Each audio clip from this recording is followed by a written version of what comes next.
क्या हुआ जब 10 साल पहले मरा हुआ पति केदारनाथ धाम में एक साधु के रूप में मिला। और जो चमत्कार हुआ उसे देखकर सभी लोग हर हर महादेव के नारे लगाने लगे। दोस्तों, सावित्री अपनी बच्ची के साथ पूरे 10 साल बाद वापस केदारनाथ धाम दर्शन करने गई थी।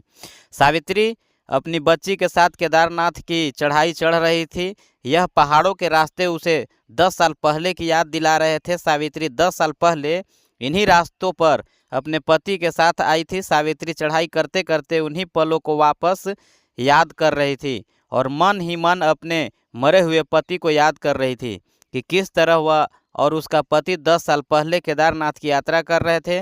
दोस्तों, स्वागत है आप सभी को कमलेश रियल वॉइस चैनल पर। दोस्तों, कहानी की पूरी सच्चाई जानने के लिए वीडियो को बिना स्किप किए अंत तक जरूर देखें। और यदि हमारे चैनल पर नए हैं तो चैनल को सब्सक्राइब करना न भूलें और कमेंट में अपना नाम और पता साथ ही साथ हर हर महादेव जरूर लिखें। कमेंट में आपका नाम और पता पढ़कर हमें बहुत खुशी मिलती है। तो चलिए बिना देर किए कहानी की ओर चलते हैं। दोस्तों, आज से 10 साल पहले साल 2013 में सावित्री उसके पति के साथ केदारनाथ की यात्रा करने आई थी। उस समय भयंकर बारिश हो रही थी। दोनों पति पत्नी नहीं जानते थे कि यह यात्रा उनकी जिंदगी की सबसे दर्दनाक यात्रा होने वाली है। सावित्री अपने पति रमेश के साथ कठिन चढ़ाई चढ़ रही थी। रमेश सावित्री से कहता है कि वह खच्चर का सहारा ले ले, लेकिन सावित्री ना कह रही थी। वह चाहती थी कि वह यात्रा खुद के बलबूते करे। वह किसी जानवर को नुकसान और पीड़ा नहीं देना चाहती थी। पूरी यात्रा भरी बारिश में दोनों पति पत्नी कर रहे थे। नीचे रास्ते पर ऊपर से काफ़ी पानी बह रहा था। रास्ते पर बहुत सारा कीचड़ भी जमा हुआ था जो गधे और खच्चर अपना मल मूत्र कर रहे थे। वही मल मूत्र और ऊपर से आया हुआ पानी दोनों मिलकर खतरनाक कीचड़ बन रहा था, जो कि नीचे चलने में भी बहुत मुश्किलें पैदा कर रहा था। लेकिन जैसे तैसे सावित्री अपने पति रमेश के साथ आगे बढ़ रही थी। सुबह से गौरी कुंड से यात्रा शुरू की थी और रात्रि में करीब 8:30 बजे धीरे धीरे कठिन चढ़ाई करके वे मंदिर तक पहुंच गए थे। पूरे 20 से 22 किलोमीटर कठिन चढ़ाई करने के बाद बाबा केदारनाथ के दर्शन हुए और जब उसको उनको सबसे पहले मंदिर दिखाई दिया तो सावित्री का मन प्रफुल्लित हो गया। दोनों पति पत्नी एक दूसरे को देखकर बहुत खुश हुए कि आखिरकार उन्होंने यह कठिन चढ़ाई पार करके बाबा केदारनाथ धाम के दर्शन कर ही लिए। लेकिन उस समय बारिश हुआ बहुत ज़्यादा हो रहा था। बादल कड़क रहे थे, बिजलियां भी कड़क रही थी। लेकिन सामने केदारनाथ धाम का मंदिर था, जिसको देखकर सावित्री और उसके पति को ना ही बारिश की चिंता हुई ना ही बिजलियां की। वे गीले होकर आगे बढ़ रहे थे। रात्रि में ही उन्होंने सबसे पहले गर्भगृह में जाकर बाबा केदारनाथ की शिवलिंग पर अपने साथ लाए हुए गंगा जल से जल चढ़ाया। बाबा केदारनाथ की परिक्रमा की और अच्छे से दर्शन किए और अपनी सलामती की मन्नत मांगी और वापस वे बाहर आ गए। बाहर आकर देखा तो बहुत ज़्यादा बारिश हो रही थी और पैर भी दोनों को बहुत ज़्यादा दर्द कर रहे थे। शुरुआत में तो उनको पता बिल्कुल भी नहीं चला, लेकिन धीरे धीरे अब उनके पैर बहुत ज़्यादा दर्द कर रहे थे।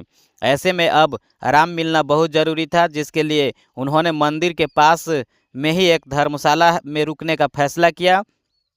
धर्मशाला में कई सारे श्रद्धालु रुके हुए थे। पहली मंजिल पर उन्होंने एक कमरा लिया जिसमें दोनों पति पत्नी अपनी थकान दूर कर रहे थे। बाहर कड़ाके की बारिश हो रही थी, लेकिन मन में सुकून था। बाबा केदारनाथ के दर्शन करने का रमेश अपनी पत्नी सावित्री को कहता है कि आप सुबह जल्दी उठकर बाबा भैरव के भी दर्शन करेंगे, जो कि केदारनाथ बाबा से 2 किलोमीटर ऊपर स्थित है। लेकिन वह नहीं जानते थे कि अब उनकी ज़िंदगी में एक बहुत बड़ा भूचाल आने वाला है। सूरज का महीना था, जून का महीना था। रात्रि में बारिश रुक ही नहीं रही थी। रमेश अपने कमरे से बाहर खिड़की में झांकता है तो देखता है कि पानी बहुत रफ्तार से बह रहा है। मंदिर के बाहर भी खूब सारा पानी ऊपर से बहकर नीचे आ रहा है।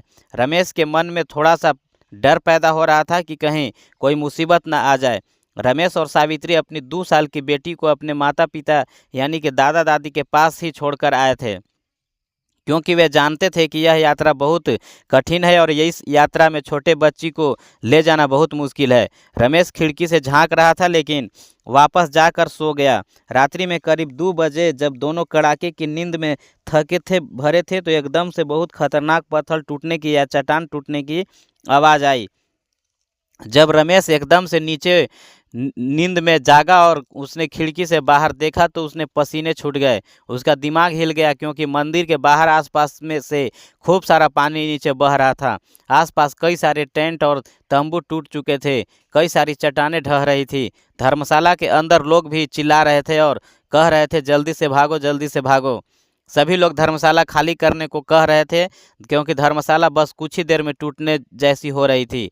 रमेश ने डरते डरते अपनी पत्नी सावित्री को उठाया और कहा कि हमें अब निकलना होगा, किसी सुरक्षित स्थान पर जाना होगा। सावित्री, रमेश और बाकी के सभी श्रद्धालु जो धर्मशाला में रुके थे, सभी एक दूसरे का हाथ पकड़कर मंदिर की ओर बढ़ रहे थे क्योंकि मंदिर के बीचों बीच पानी नहीं था लेकिन आसपास पानी था और धर्मशाला मंदिर के नज़दीक ही थी, लेकिन उन्हें जल्दी करना होगा। अगर जल्द नहीं की तो धर्मशाला भी ढह जाएगी।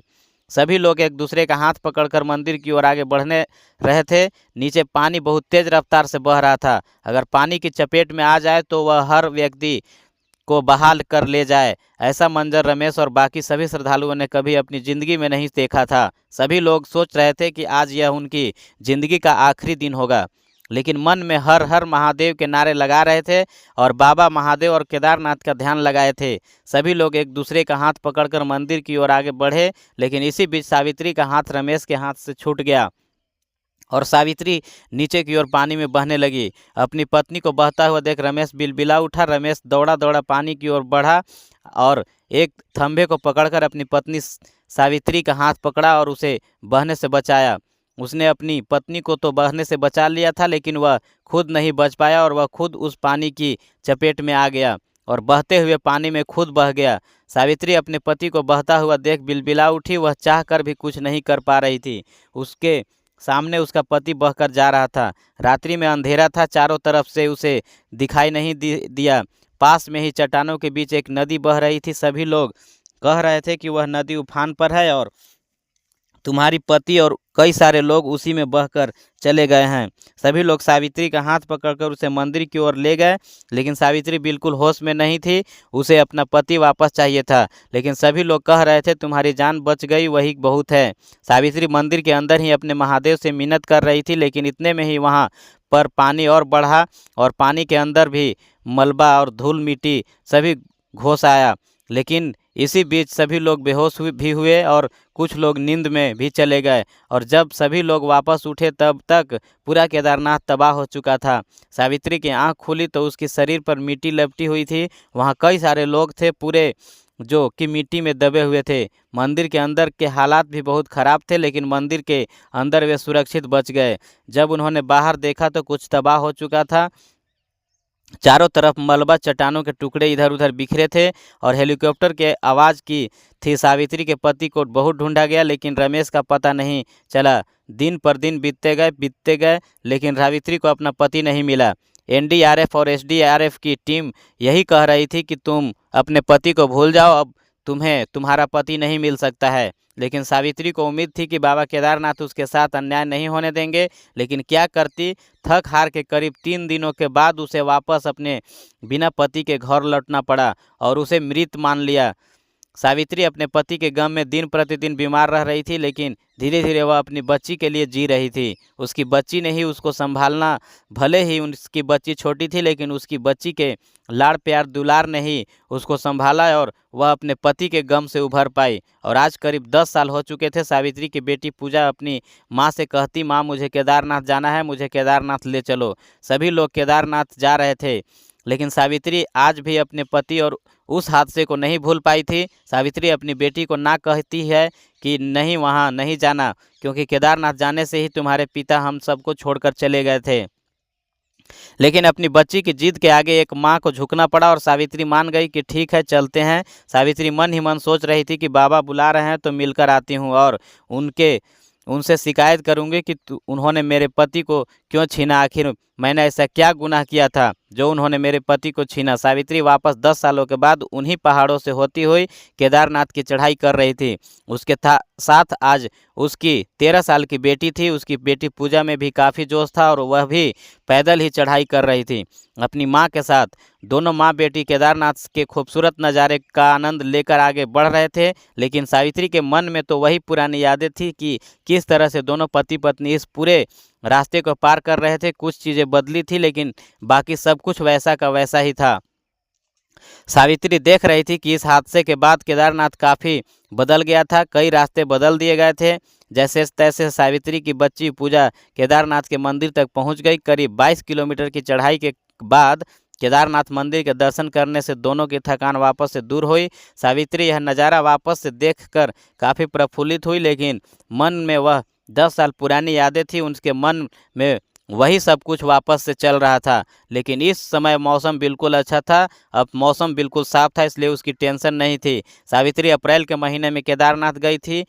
सावित्री और उसकी बच्ची पूजा ने अच्छे से बाबा केदारनाथ के दर्शन किए। रात्रि ज़्यादा हो गई थी, इसलिए थक हार कर के पास ही के धर्मशाला में रुके। सावित्री अपनी बेटी पूजा से कह रही थी कि बेटा सुबह उठे, जल्दी उठेंगे, अभी तुम्हारे पाँव पर मैं दवाई लगा देती हूँ जिससे सुबह तक तुम्हारे पाँव वापस से सही हो जाएंगे। सुबह हम बाबा भैरव मंदिर चलेंगे जो कि केदारनाथ से 2 किलोमीटर ऊपर स्थित है। तुम्हारे पिता भी वहीं पर जाना चाहते थे लेकिन दुर्भाग्यवश हम नहीं जा पाए थे, लेकिन इस बार हम जरूर जाएंगे। सावित्री और पूजा दोनों सुबह उठकर अच्छे से स्नान करके सबसे पहले केदारनाथ बाबा के वापस से एक और बार दर्शन करते हैं। दर्शन करने के पश्चात दोनों माता और पुत्री भीमशिला के दर्शन करते हैं, क्योंकि उस शिला ने ही इस केदारनाथ मंदिर को बचाया था और सावित्री की जान भी उसी भीमशिला ने बचाई थी और बाकी सभी श्रद्धालुओं की जान भी उसी भीमशिला ने बचाई थी। सावित्री और पूजा ने भीमशिला को नतमस्तक होकर प्रणाम किया और भीमशिला एक चट्टान है जो कि केदारनाथ की बाढ़ में ऊपर पहाड़ों से टूटकर नीचे आई थी और उसी बड़ी चट्टान को जो भीमशिला के नाम से जानी जाती है, उसी ने पानी का मार्ग बदल दिया था और पूरे केदारनाथ मंदिर को बचाया था। इसके बाद दोनों माँ और पुत्री बाबा भैरव के दर्शन को गए, जहां जाने के पश्चात उनको भैरव नाथ के दर्शन प्राप्त हुए। 2 किलोमीटर ऊपर जाने पर बाबा काल भैरवनाथ के दर्शन किए, लेकिन वहीं भैरवनाथ जी के मंदिर पर एक साधु तपस्या कर रहा था। कई सारे श्रद्धालु उस साधु को भीख देकर जा रहे थे, दान देकर जा रहे थे। सावित्री की बेटी पूजा ने भी कहा कि मम्मा हम भी उन साधु को भिक्षा देंगे। चलिए, बेटी की बात मानकर पूजा और सावित्री दोनों साधु महात्मा के पास गए। जब सावित्री ने अपने पर्स से एक नोट निकालकर उस साधु को दिया और उस साधु ने जब वह नोट लेने के लिए अपना हाथ आगे बढ़ाया तो सावित्री के पैरों तले जमीन खिसक गई, क्योंकि उस साधु के हाथ पर लिखा हुआ था सावित्री, और ठीक वैसा ही हाथ पर सावित्री लिखा हुआ था। सावित्री के मरे हुए पति के हाथ पर भी, या दरअसल सावित्री के पति रमेश ने अपने हाथों पर अपनी पत्नी का नाम गुदवा रखा था और ठीक वैसा ही लिखा हुआ उस साधु के हाथों पर था, जिसे देखकर सावित्री के पैरों तले जमीन खिसक गई। उसने उस साधु की ओर देखा। उस साधु की बहुत बड़ी दाढ़ी बढ़ी हुई थी, उसके शरीर पर जटाएं थी। उसने अपने तन पर एक भी कपड़ा नहीं पहना था, केवल उसने लुंगी पहन रखी थी। जब सावित्री ने गौर से उस साधु को देखा तो सावित्री अपने मरे हुए पति को पहचान चुकी थी। वह समझ चुकी थी कि यह तो रमेश है, यह तो मेरा पति है जो आज से 10 साल पहले केदारनाथ की बाढ़ में बह चुका था। सावित्री ने उस साधु को कहा कि रमेश, तुम तो वह साधु महात्मा तपस्या से बाहर आए, और उन्होंने अपनी आंखें खोली और अपने सामने सावित्री को देखा, लेकिन वह साधु महात्मा अपनी पत्नी को पहचान नहीं पा रहे थे। लेकिन सावित्री कह रही थी कि तुम रमेश हो, मैं तुम्हारी पत्नी हूँ, तुम मुझे नहीं पहचान रहे हो। तो साधु कहने लगे, नहीं, आप कौन हैं, मैं तुम्हें नहीं जानता हूँ, आप मुझे अपना पति क्यों कह रहे हैं। तो सावित्री कह रही थी, आज से करीब 10 साल पहले तुम और मैं केदारनाथ बाबा के दर्शन करने आए थे और उस समय भयंकर बाढ़ आ गई थी और उस बाढ़ में मेरा हाथ तुमसे छूट गया था और तुम पानी में बह गए थे। सबने तुमको मृत घोषित कर दिया था और तुम वापस नहीं मिले थे और मैंने भी तुम्हें मरा हुआ समझ लिया था, और आज तुम 10 साल बाद मुझे इस हालत में मिले हो। जब यह बात उस साधु ने सुनी तो उस साधु के भी रोंगटे खड़े हो गए। उस साधु ने कहा कि हाँ, आज से 10 साल पहले मैं उस आपदा में बह गया था और अपने परिवार से अलग हो गया था, लेकिन उस आपदा में मुझे गहरी चोट लगी थी और मैं अपनी यादाश्त भूल चुका था। लेकिन अब तब से ही मैं बाबा केदारनाथ के मंदिर में ही रहकर एक साधु बनकर तपस्या कर रहा हूँ। मुझे नहीं पता कि मेरा बचपन क्या था, मेरी ज़िंदगी क्या थी, मेरे माता पिता, मेरी पत्नी कौन है, मेरे बच्चे कौन हैं, मैं नहीं जानता, लेकिन तुम ऐसा बोल रहे हो तो क्या यह सच है। तो सावित्री ने कहा, हाँ रमेश, सच है, तुम्हारा नाम रमेश है और तुम भोपाल में रहते हो और हम साथ में रहते हैं। इसके बाद सावित्री ने अपने मोबाइल से बहुत सारे फोटोज रमेश को दिखाए, जिससे रमेश को यह यकीन हो गया था कि यह उसी की पत्नी और बच्ची है। इसके बाद सावित्री रमेश के गले लगे और रमेश ने भी अपनी पत्नी और अपनी बच्ची को गले लगाया। सभी लोग फूट फूट कर रोने लगे। यह नज़ारा जिसने देखा उसकी आंखें में खूब आंसू आए। पूरे 10 सालों के बाद एक बच्ची को अपना बाप और पत्नी को अपना पति मिला था, वह भी एक साधु के रूप में। लेकिन जब सावित्री ने कहा कि चलो अब वापस अपने घर चलें, लेकिन रमेश मना कर देता है, नहीं अब मैं तुम्हारे साथ नहीं जा सकता, क्योंकि अब मैं एक सन्यासी हूँ और यही मेरी ज़िंदगी है और बाबा केदारनाथ की शरण में ही मैं हमेशा रहूँगा। अब मैं तुम्हारे साथ नहीं आ सकता। यह सुनकर सावित्री को बहुत बड़ा झटका लगा। लेकिन रमेश के बड़े गुरु, जो कि एक बहुत बड़े तपस्वी थे, जो कि केदारनाथ धाम में ही वर्षों से तपस्या कर रहे थे, उन्होंने रमेश को समझाया कि तुम अपनी पत्नी के साथ जा सकते हो और उनके साथ रह सकते हो, क्योंकि इन्होंने तुम्हारे ना होने पर खूब दुख झेला है, खूब तकलीफ उठाई है। लेकिन अब तुम उनके साथ जाओ और उनकी खुशियाँ वापस लौटाओ, यही भगवान कहते हैं, और तुम हर साल केदारनाथ धाम जरूर आना। इसके बाद रमेश साधु था, वह वापस से अपनी पत्नी और अपनी बच्ची के साथ वापस अपने घर लौटा। लेकिन घर लौटने से पहले तीनों ने साथ में बाबा केदारनाथ के वापस से दर्शन किए और उन्हें नमन किया। तो दोस्तों, इस तरह से बाबा केदारनाथ ने एक बच्ची को अपने पिता से वापस 10 सालों बाद मिलवाया, एक पति को अपनी पत्नी वापस 10 सालों बाद मिलवाया। तो यह घटना आपको कैसी लगी कमेंट करके ज़रूर बताइएगा। दोस्तों, ऐसी सच्ची घटना हमेशा जानने के लिए हमारे चैनल को सब्सक्राइब करें और वीडियो पसंद आई हो तो लाइक करें। हर हर महादेव ज़रूर लिखिए। क्या आप केदारनाथ इस साल जाएंगे या पहले जाकर आए हैं, कमेंट में ज़रूर बताइएगा। अभी के लिए आप सभी दर्शकों को बहुत बहुत धन्यवाद।